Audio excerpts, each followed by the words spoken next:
Ladies and gentlemen, welcome back to the Exceptional Conservative Show live from the nation's capital. We have with us tonight Karmel Melamed, who is a writer with the Times of Israel, also a blogger and journalist. And we want to talk about Iran and how it has approached the COVID-19 epidemic, the pandemic, forgive me.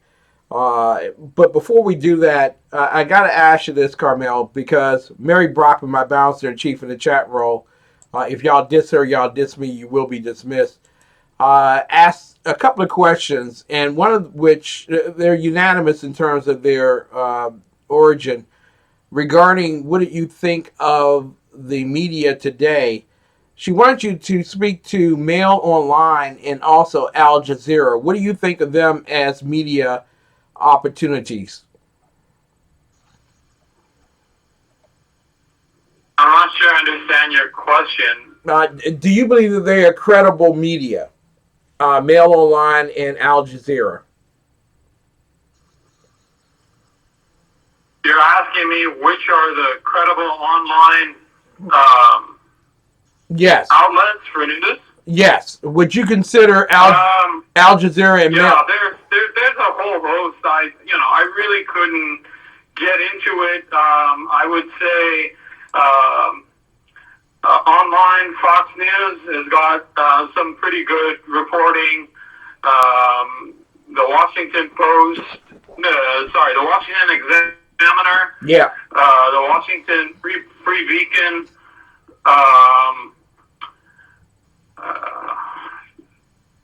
Breitbart on occasion has some good reporting. Yeah.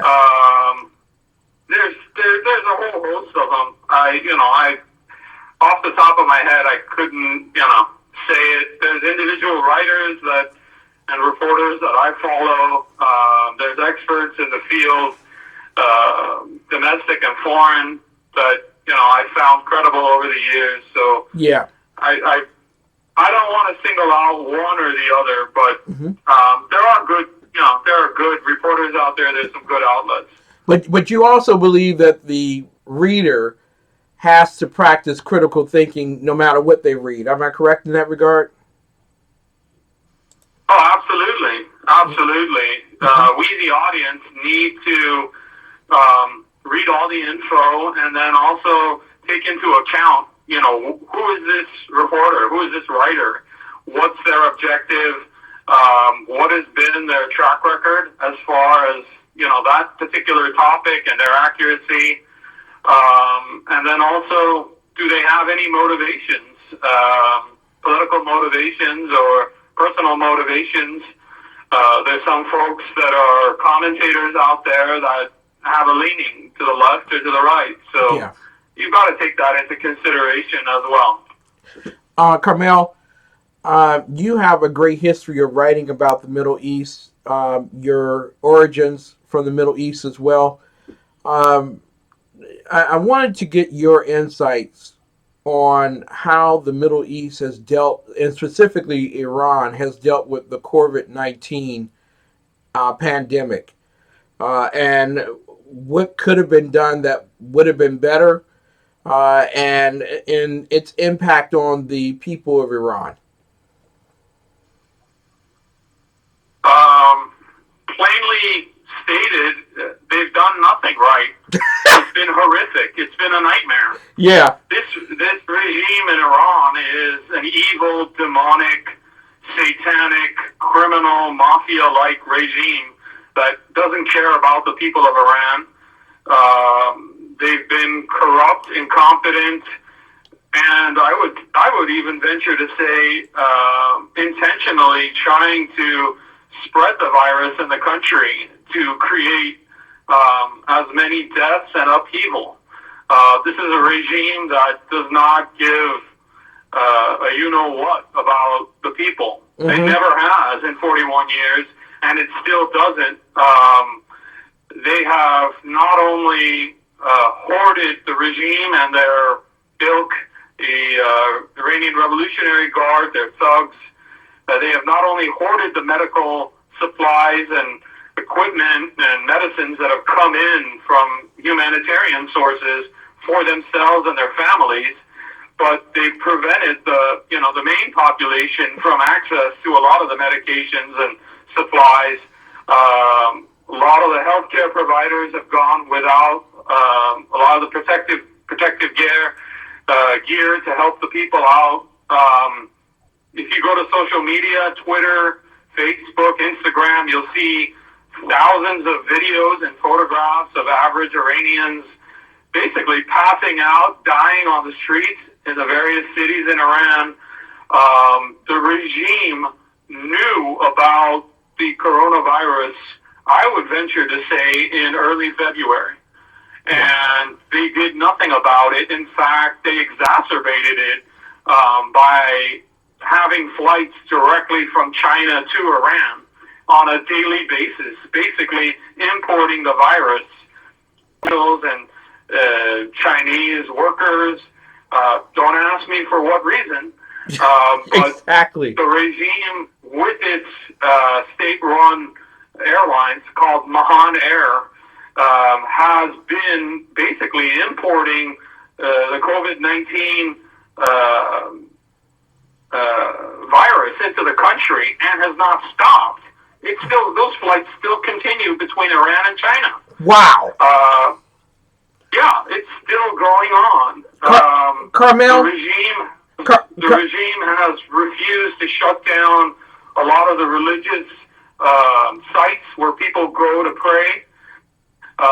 They have not informed the people properly of the social distancing, the hand washing. A lot of the Ayatollahs have gone on television, radio, media, and told the people to buy violet flower oil, and forgive me, I'm not trying to be rude or crude, but insert that oil in their rear end, rectum, to cure coronavirus. Wow. So the regime's handling of this virus in Iran has been horrific. Horrific.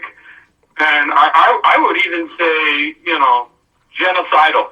Now, Karmel, there's some, and there's some here in the West that don't understand as well, and they would say, but wait a minute, the Iranian Republic has been working with the United Nations, and they have been working with the World Health Organization, so they must be at least trying to do something right to provide medical treatment for those who are at greatest risk, the elderly, and also supports for others, because the UN would want it that way. What say you regarding that? I'd say that's a bunch of garbage. Propaganda. Thank you. That's just false. That's just false facts, Ken. Mm-hmm. If you talk to the people in Iran, which I do via social media, via email, activists, individuals, and you just look at their videos that they're posting online, that's a whole bunch of garbage. Mm-hmm. It's propaganda that the regime puts out there to keep the West and the World Health Organization happy.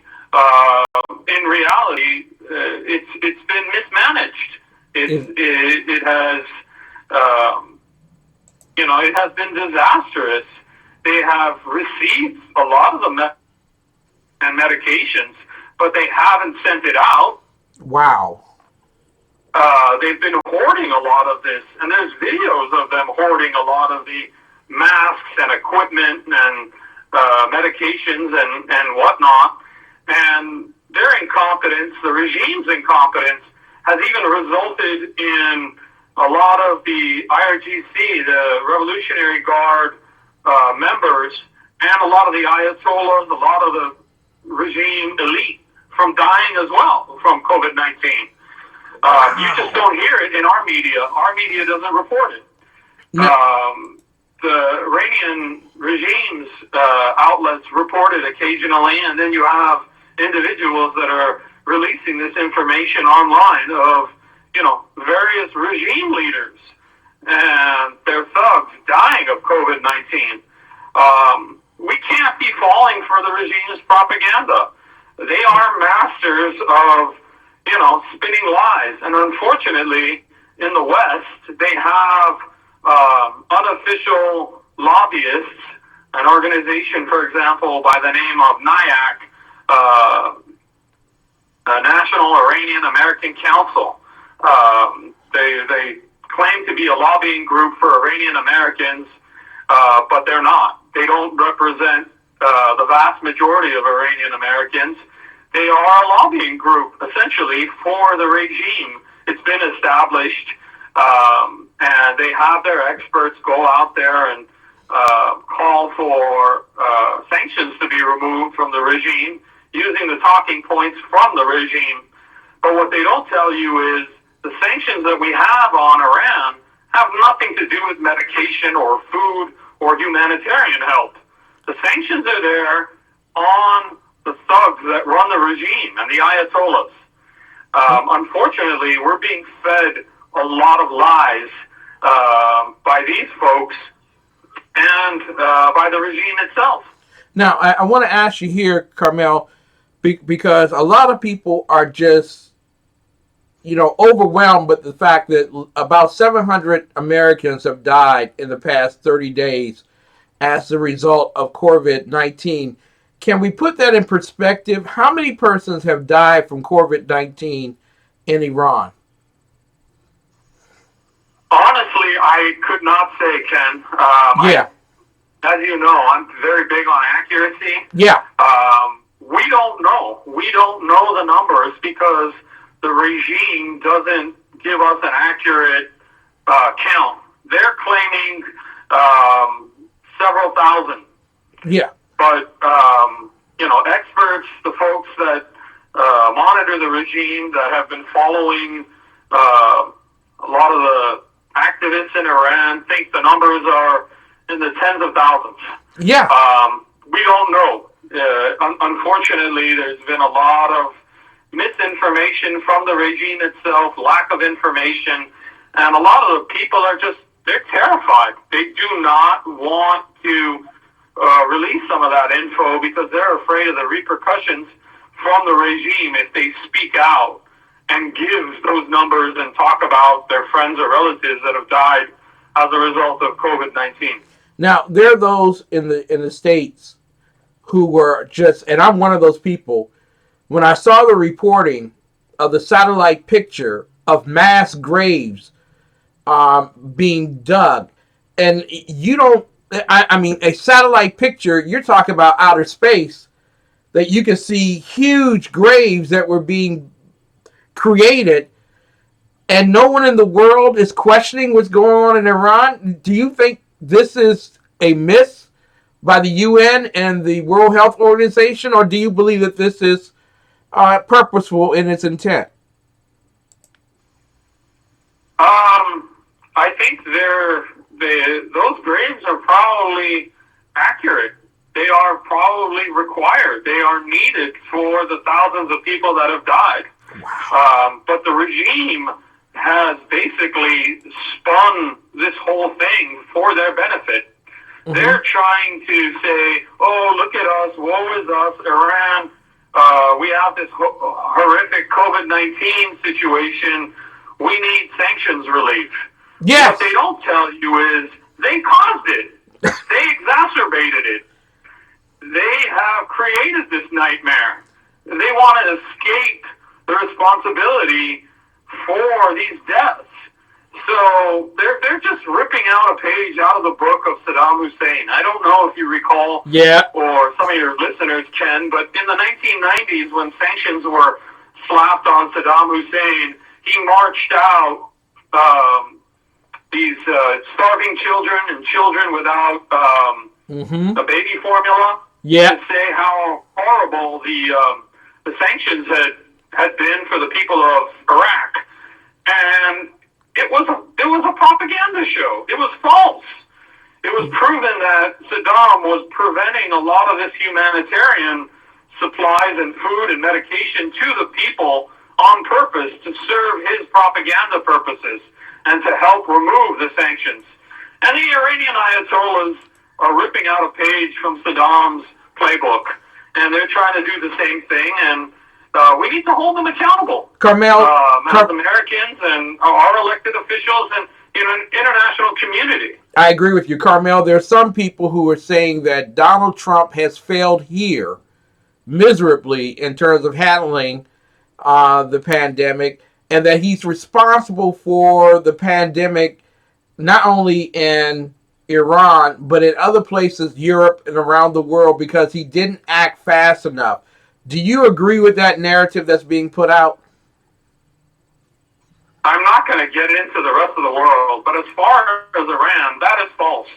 Mm-hmm. This administration and this president have done the utmost to offer Iran repeatedly, not once, not twice, numerous times, medical, humanitarian help and support, and repeatedly the Ayatollahs just a day or two ago have rejected that. Mm-hmm. The regime has even rejected medical staff and doctors from that organization, Doctors Without Borders. Yes. They have repeatedly rejected our help and the help from this administration for medicine, for supplies, for equipment. I think this administration has bent over backwards to help the people of Iran. Not just rhetoric, but, physical, trying to help them out and even trying to go through the SWIFT and provide medicines and, supplies and equipment. And the regime has repeatedly refused it. Now, so what does this tell you? Exactly. It tells you that they have no interest in helping their people. Now, I want to, in finality here, because a lot of people are concerned with the Green Revolution that was taking place during the Obama administration, and that there were early part of the Trump administration, the Green Movement. There were individuals who were trying to draw awareness to the regime and to call for an overthrow. What are they facing right now in terms of COVID-19? How is the regime handling that group? There really isn't any opposition operating as far as overthrowing the regime now, Ken. Wow. People right now are just struggling to stay healthy and survive and feed their families. As far as what I've heard from activists and individuals in Iran, there isn't really a groundswell for trying to overthrow that regime. And I think that's what the regime wanted. They intentionally introduced legislation to kill people off, to keep people occupied with trying to survive and avoid infection, so they could remain in power. Families alive, and especially when you have a regime or state or institution that's fervently opposed to you succeeding in your own self-interest. How can people read your stuff and get a better idea of what's happening in Iran and in the Middle East, sir? I am a freelancer. I write for a whole host of publications. The Times of Israel, I have a blog there. But they can follow me through social media on Facebook or on Twitter. My name, Karmel Melamed, Karmel, last name Melamed. I post a lot of my commentary on social media and also some of my blog pieces, commentary, and then occasionally I have news articles, and I post all that on social media so people can follow there. If I could add a short note for your listeners regarding this whole topic, and I like to emphasize this, Ken, the people of Iran are loving, God-fearing, amazingly beautiful human beings. They are Jews, they are Christians, they are Muslims, they are Zoroastrians, they are Baha'is, they are secular. they have no problem with America. They have no problem with Americans. They don't have any problems with Europe or the rest of the world, or Israel for that matter. They don't see us as an enemy. It's the regime, unfortunately, that's ruling them and has been holding them hostage for 41 years. That's the real criminal in this whole situation. And I think we need to take that into consideration when we read about Iran or hear about Iran, that it's not the people. Yep. It's that totalitarian mafia-like regime that's leading that poor country of 80 million into a never-ending nightmare. Indeed. Thank you for making it pronounced to the world. Karmel Melamed, ladies and gentlemen, a great journalist with the Times of Israel. You can find him on Twitter at Karmel Melamed. Make certain that you become a follower, and that way you will know what really is happening in Iran. Ladies and gentlemen, we'll be back with more of the best in urban conservative talk right after these messages. Yes, ladies and gentlemen, we are a republic and not a democracy. You are listening to us on the TheExceptionalConservative.com page, TECN TV, the best in urban conservative news and talk. We'll be right back with more of the best right after these messages.